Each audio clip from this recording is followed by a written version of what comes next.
C'est fini, vous mettez plus de produits phyto. Il y a eu un moment de panique, comment on va faire?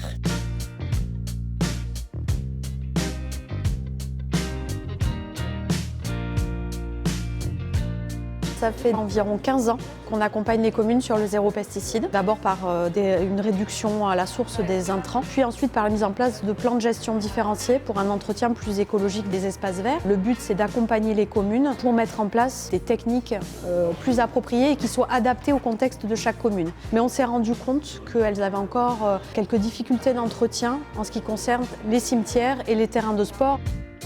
On a répondu à un appel à projet Nature et Transition de la région Nouvelle-Aquitaine qui nous a permis de bénéficier d'une subvention. Donc c'est comme cela qu'est né ce projet Site Éco.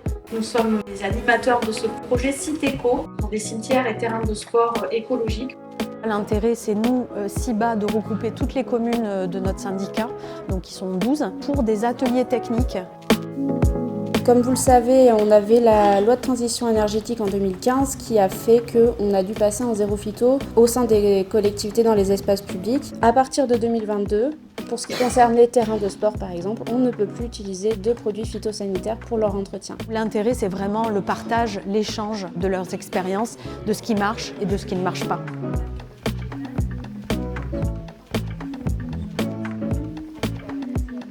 Pour la problématique du terrain de sport, en fait, on a 3 phases. On a une première phase qui est le diagnostic. Donc là, on se rend sur place, sur le terrain, et on va faire un certain nombre de relevés. Donc on va regarder la couverture végétale, on va faire des relevés de sol, en fait, des profils culturels pour voir un petit peu ce qui se passe à l'intérieur du sol. On va faire aussi des analyses physico-chimiques. On va aussi faire des tests d'infiltrométrie. Donc tout ça, ça va nous permettre de nous donner un certain nombre d'éléments pour voir quelles sont les problématiques rencontrées par le sol en question. Ensuite, ça va nous permettre de faire la deuxième phase du projet. Donc là, on va voir comment on peut améliorer les techniques mécaniques pour la gestion des terrains et on va aussi travailler sur le plan de fertilisation du sol. Et puis là, on va terminer cette troisième phase du projet avec les réunions de suivi de chaque commune. Finalement, le passage en zéro phyto, on revient à de l'agronomie. Et c'est vraiment ça, c'est travailler un sol comme une monoculture. Et le sol, en fait, normalement, peut se débrouiller tout seul à partir du moment où il fonctionne bien. Les changements de pratique, c'est jamais évident, donc des fois on peut avoir peur qu'il y ait un surcoût. Donc ça, on y veille, nous on fait des préconisations pour qu'il n'y ait pas un surcoût justement. Vous aviez préconisé de passer le développeur pour essayer d'enlever tout ce qui est plantain, tout ce qui est pâquerette, trèfle, tout ça. Nous on a la chance d'avoir du matériel que je vous propose d'aller voir tout à l'heure si vous avez 5 minutes. On est vraiment indépendant par rapport à ça, on n'a pas besoin de faire appel à, comme certaines municipalités, à des prestataires. Là on en passe.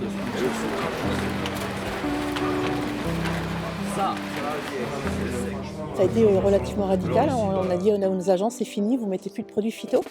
Donc il y a eu un moment de panique, comment on va faire? Et finalement ça s'est super bien passé, les clubs l'ont bien compris, ont bien adhéré et on leur a bien fait comprendre, surtout aux écoles, que c'était pour leurs enfants, pour un bien-être. On a souvent des terrains qui sont surfréquentés et qui souffrent de cette surfréquentation. Et en plus, les terrains, on va jouer dessus, surtout en hiver, quand le terrain aurait besoin de se reposer. Tous nos terrains sont surjoués, ça c'est une certitude, certains plus que d'autres. Et on va revoir tous les plannings de façon à déplacer des clubs sur d'autres terrains. Le CIBA, notre ADN, c'est la préservation de la qualité de l'eau du bassin d'Arcachon. On va dans le sens de toutes les actions qui permettent de préserver ou d'améliorer la qualité de l'eau. C'est pour ça qu'on travaille depuis plus de 15 ans avec les communes pour réduire l'utilisation des phytosanitaires. Et c'est vraiment quelque chose qui a été bénéfique parce que je pense que ça a permis aux communes d'appréhender les nouvelles législations toujours de manière sereine. Le zéro phyto, en général, c'est un changement de mentalité qui doit se faire plus qu'autre chose. La technique, on finit par la voir assez facilement. Ça se met en place, mais c'est plus les mentalités qu'il faut pouvoir changer.